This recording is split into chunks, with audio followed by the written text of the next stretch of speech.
Hi, everyone, and welcome back to Rough Rider, where every week I talk about writing, self publishing, and living in a barely literate society. Today, I'm going to be talking about character development, specifically 10 things to consider when developing a character for your fiction story. So, why should you plan out your characters ahead of time? Well, by planning out your characters before you actually even start writing your story, it gives you an opportunity to really create depth in these characters. They're going to be multifaceted, they're not going to be one note, single sided types of characters. It gives you an opportunity to really explore your characters in depth and get to know them better. This will make them realistic or at least believable to the reader. It'll also save you a lot of time in future edits because if you kind of realize that, this given character, they're not relatable, they're not believable, they're kind of boring, then you have to scramble to go back to try to add in these little background elements about the character to give them some more depth. And it would have been a lot easier if you just do it right from the beginning. So how can you plan out a character? You could do this by writing out a character profile. A character profile is basically just a biography of your character. You could have a list of categories about the character's life and personal details, and you could write a short paragraph for each, or you could use bullet points if that's easier. A character profile is just a concise, consolidated place for you to have all the essentials about this character. And then you can reference your character profile while you're working on your work in progress. So what are 10 things that you should consider putting in your character profiles? So the number one thing you should consider putting in your character profile is a quick summary or a short biography of the character. This would just be 3 to 4 sentences, maybe a little longer, that sum up the character and their role in the story. Almost like a profile description for a social media account. It's a place where you can really give the basics, but you're not going to go into a whole lot of detail. Think about if someone were to ask you, who is this character? How would you answer that in a short, concise way? Just think about what are the things someone would need to know about this character in order to get a general idea of who they are. The second thing that you should consider including in a character profile is a description of their physical appearance. And this can be more than just the basic height, weight,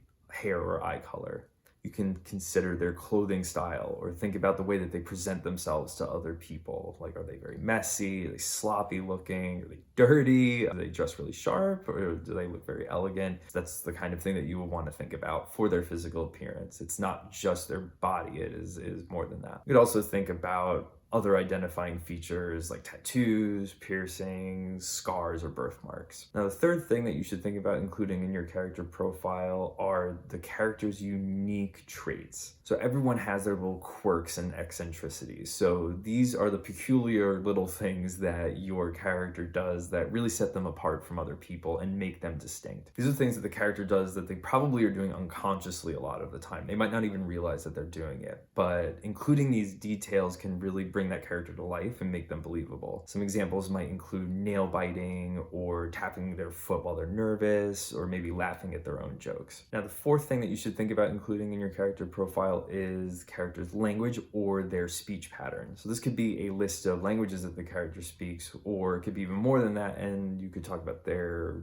dialect or their accent of their native language. Think about the things that make their speech and their dialogues distinct from that of your other characters. They might have little personal catchphrases that they use a lot or consistently, like maybe someone calls people buddy a lot. They might overuse speech fillers, so they might say a lot like I do, or like, which I also do. They might misuse words. They might have certain like regional vocabulary that they use for everyday things. These are all things that will set the character's speech apart from each other. And it'll also keep the characters from sounding just like you as the narrator. The fifth thing that you should think about including in your character profile is the character's typical settings. So these are locations where the character can often be found. So the most basic examples would probably just be the place that they live and the place that they work. You can even think about their commute to and from work, because that's something that people do habitually, and they're going to be on a train or driving very frequently. So that's a setting that you're going to want to describe. List any details about the local environment that you think are worth noting or are important. Maybe the character stops for coffee at a food cart outside of their office every morning. So you're going to want to describe the area around their office and say, well, there's a food cart run by so-and-so that is called this.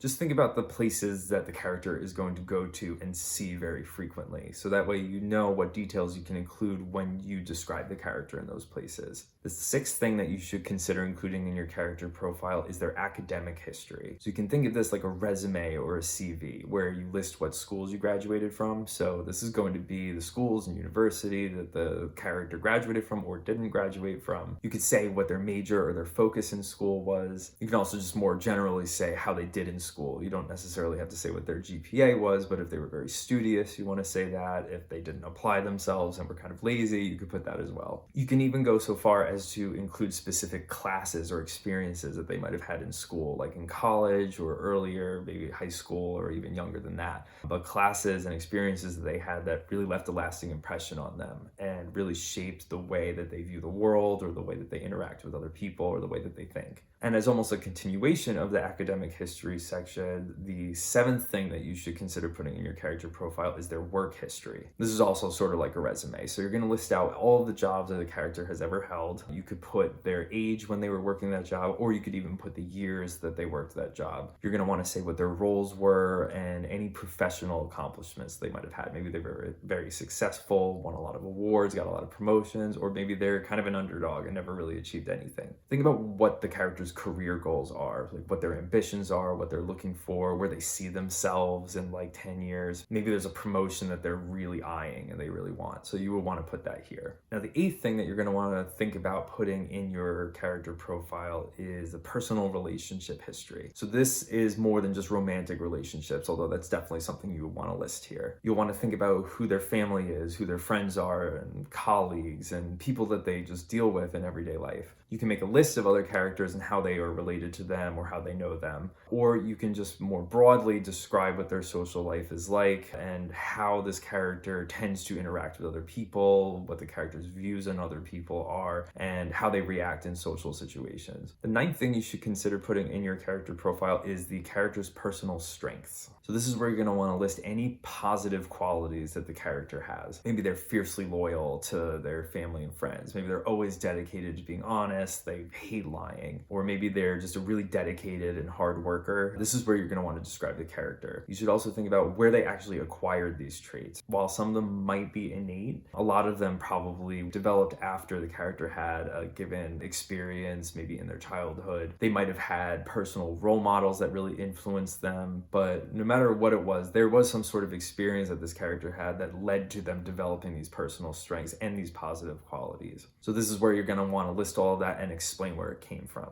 Now, the 10th thing you should think about including in your character profile goes along with strengths, but this is the character's personal weaknesses. So this is the total opposite of the previous section. Think about what makes the character imperfect or flawed. Maybe they're a workaholic, they're a perfectionist, they're a harsh critic with like a really short temper. So you're going to want to describe all of that here. And just like with their strengths, these negative traits or bad habits or just, bad personal qualities probably didn't come out of nowhere. So there might have been experiences that really contributed to the character developing these bad qualities, and you would want to put that here as well. And you can tweak these categories for the character profile. It doesn't have to be these exact 10. You can add more as needed for your story, or you could have less if some of this doesn't apply. Especially for supporting characters or minor characters, if you're going to be building a character profile for them, you probably won't need to go into as much detail and background information about the character because you're not going to be developing them as fully as a main character anyway. But no matter what you decide to include in it, building a character profile is just a good practice when starting a new writing project. This gives you an opportunity to get a real solid understanding of your characters. You can create depth ahead of time without having to add in information in later edits. This will make your characters more